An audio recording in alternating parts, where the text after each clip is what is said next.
Hello, ഞാനിന്ന് ഉണ്ണിയപ്പം ഉണ്ടാക്കി കാണിക്കുന്നത്. നമ്മൾ പച്ചരി കുതിർത്ത് വെച്ചിട്ട് അരച്ചുണ്ടാക്കില്ലേ, ആ ഒരു റെസിപ്പി ആട്ടോ ഇന്ന് കാണിക്കുന്നത്.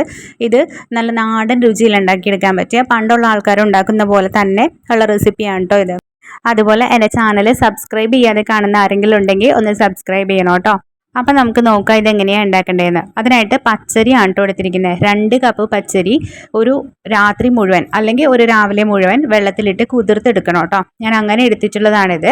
ഇനി ഇതൊരു ജാറിലേക്ക് ഇട്ട് അരച്ചെടുക്കണം. 2 കപ്പ് പച്ചരിക്ക് 1 കപ്പ് ശർക്കര നീര്, അതായത് ഒരു കട്ട ശർക്കര എടുത്തിട്ട് അതിലേക്ക് ഒരു 1/4 കപ്പ് വെള്ളം കൂടി ചേർത്ത് ഉരുക്കി എടുത്തിട്ടുള്ളതാണ്. അതുകൂടെ ചേർത്തിട്ട് പിന്നെ ഇതിലേക്ക് ഞാനൊരു 4-5 ഏലക്കായ ചേർക്കുന്നുണ്ട് ഫ്ലേവറിന് വേണ്ടി. ഏലക്ക പൊടി ഉണ്ടെങ്കിൽ നമ്മൾ ഉണ്ടാക്കുന്ന ആ ടൈമിൽ ഒരു 5 മിനിറ്റ് മുന്നേ മിക്സ് ചെയ്യുമ്പോൾ ഇട്ട് കൊടുത്താൽ മതി. അല്ലെങ്കിൽ ഇതുപോലെ അരച്ചെടുക്കുക കേട്ടോ. പിന്നെ ചേർക്കുന്ന പഴമാണ് പാളയംകോടൻ പഴം, ചെറുപഴമാണ്. 4 എണ്ണം എടുത്തിട്ടുണ്ട്. 4ഓ 3ഓ എടുക്കുക കേട്ടോ.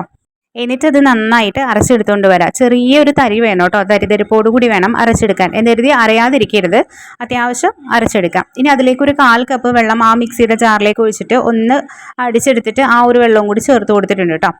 എന്നിട്ട് നന്നായിട്ട് മിക്സ് ചെയ്ത് കൊടുക്കുക. എന്നിട്ട് ഈ ഒരു കൺസിസ്റ്റൻസി വേണം നമ്മളിത് ചെയ്തെടുക്കാൻ വേണ്ടിയിട്ട്. അതായത് ഒരുപാട് ലൂസാവാൻ പാടില്ല, ഒരുപാട് കട്ടിയാവാനും പാടില്ല. ഇനി ഇത് അവിടെ റെസ്റ്റ് ചെയ്യാൻ വെക്കുക കേട്ടോ. ഞാനിതിപ്പോൾ ഒരു 10-12 മണിക്കൂറോളം റെസ്റ്റ് ചെയ്യാൻ വെച്ചിട്ടുണ്ടായിരുന്നു. കാരണം ഒരു 5-6 മണിക്കൂർ വെച്ചാൽ മതി, പക്ഷെ ഞാൻ അത്ര നേരം അപ്പോഴാണ് എനിക്ക് ചെയ്യാൻ ടൈം കിട്ടിയത്.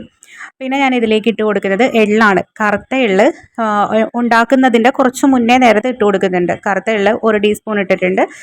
അതുപോലെ 1 ടേബിൾ സ്പൂൺ നിറയെ നെയ്യും കൂടി ചേർത്തിട്ടുണ്ട്. ഇനി രണ്ടും കൂടി നന്നായിട്ട് മിക്സ് ചെയ്ത് കൊടുക്കുക. തേങ്ങാക്കൊത്ത് വേണം എന്നുള്ളവർ തേങ്ങാക്കൊത്ത് നെയ്യിൽ വറുത്തിട്ട് ഇട്ട് കൊടുക്കുക കേട്ടോ. ഞാനിപ്പോൾ ഇവിടെ അത് യൂസ് ചെയ്യുന്നില്ല.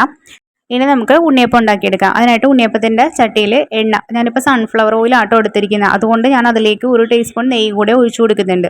വെളിച്ചെണ്ണ ചെയ്യുന്നവർക്ക് വെളിച്ചെണ്ണ ചെയ്യാം കേട്ടോ. പിന്നെ എന്നിട്ട് നമ്മൾ എണ്ണ ചൂടായി വരുമ്പോഴത്തേക്കും നമ്മൾ ഹൈ ഫ്ലെയിമിൽ വെച്ചിട്ട് ഈ സംഭവം ഒഴിച്ചു കൊടുക്കുക. ഇതിൻ്റെ ബാറ്റർ ഒഴിച്ചു കൊടുക്കുക. എന്നിട്ട് നമ്മൾ അപ്പം തന്നെ അതൊരു മീഡിയം ടു ലോ ഫ്ലെയിം ആക്കുക കേട്ടോ. അല്ലെങ്കിൽ അത് കരിഞ്ഞു പോകും, ഉള്ളു വേഗത്തുമില്ല. ഇതുപോലെ ഒരു കപ്പിലെടുത്തിട്ട് ഒഴിച്ചു കൊടുത്താൽ നമുക്ക് പെട്ടെന്ന് ഒഴിച്ചു കൊടുക്കാൻ പറ്റും കേട്ടോ, കറക്റ്റായിട്ട്. പിന്നെ സോഡാപ്പൊടി ഇടണം എന്നുള്ളവർക്ക് ഇടാം കേട്ടോ. ഞാൻ സോഡാപ്പൊടി ഒരു നുള്ളു ഇട്ടിട്ടുണ്ടായിരുന്നു, അത് കാണിക്കാൻ വിട്ടുപോയി. കാരണം അപ്പം നമുക്ക് കുറച്ചുകൂടി ഒന്ന് സോഫ്റ്റ് ആയിട്ട് കിട്ടും. അല്ലെങ്കിൽ നമുക്ക് എന്താ പറയുക, ഈ അരി അരച്ചിട്ട് ചെയ്യണല്ലേ, അപ്പോൾ അതിൽ നമ്മൾ മൈദയോ റവയോ ഒന്നും ചേർത്തിട്ടില്ല. അപ്പോൾ അതൊരു ഇത്തിരി കട്ടിയായിരിക്കും. അതുകൊണ്ട് ഒരു നുള്ളു സോഡാപ്പൊടിയും കൂടി ചേർത്ത് കൊടുത്താൽ ഇച്ചിരി സോഫ്റ്റ് ആയിട്ടിരിക്കും കേട്ടോ. അതുപോലെ ഒരു നുള്ളു ഉപ്പും കൂടി ചേർത്ത് കൊടുക്കുക കേട്ടോ. ഒരു പിഞ്ച് ഉപ്പ് മതി കേട്ടോ. നമ്മൾ എന്തുണ്ടാക്കിയാലും, പായസം ആണെങ്കിൽ പോലും നമ്മൾ മധുരമുള്ള എന്ത് ഐറ്റം ഉണ്ടാക്കിയാലും ഒരു പിഞ്ച് ഉപ്പും കൂടി ചേർത്ത് കൊടുക്കണം, നല്ലതാണ്. അതിൻ്റെ മധുരം ഒരു വെള്ളത്തിൻ്റെ ചൊവ ഉണ്ടാവും, അത് ബാലൻസ് ചെയ്യാനായിട്ടാണ് അങ്ങനെ ഉപ്പ് ചേർത്ത് കൊടുക്കുന്നത്. ഇനി ഇത് നമ്മൾ ഓരോ വശവും തിരിച്ചും മറിച്ചു വിട്ട് അത് എന്താ പറയുക, അതിൻ്റെ ഒരു ബ്രൗൺ കളർ ആവുന്ന വരെ നമ്മളിത് മൊരിച്ചെടുക്കുക കേട്ടോ. അപ്പോൾ നമ്മുടെ ഉണ്ണിയപ്പം റെഡി ആയിട്ടുണ്ട്. ഇനി ഇത് എണ്ണയിൽ നിന്ന് എടുത്ത് മാറ്റാം. എന്നിട്ട് അങ്ങനെ നമുക്ക് എല്ലാം ചെയ്തെടുക്കാം കേട്ടോ.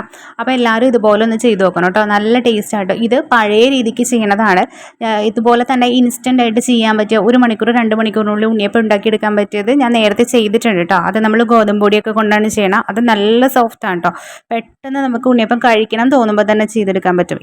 അപ്പോൾ എല്ലാവരും ഒന്ന് ചെയ്ത് നോക്കൂ കേട്ടോ. ഇതൊക്കെ ഓണമൊക്കെ അല്ലേ വരുന്നത്, പിള്ളേരൊക്കെ വീട്ടിലുണ്ടാവും. അപ്പോൾ അവർക്കൊക്കെ ചെയ്ത് കൊടുക്കാൻ പറ്റിയൊരു നല്ല റെസിപ്പിയാണ്. അപ്പോൾ അടുത്ത വീഡിയോ ആയിട്ട് വരുന്നവരേക്കും താങ്ക് യു.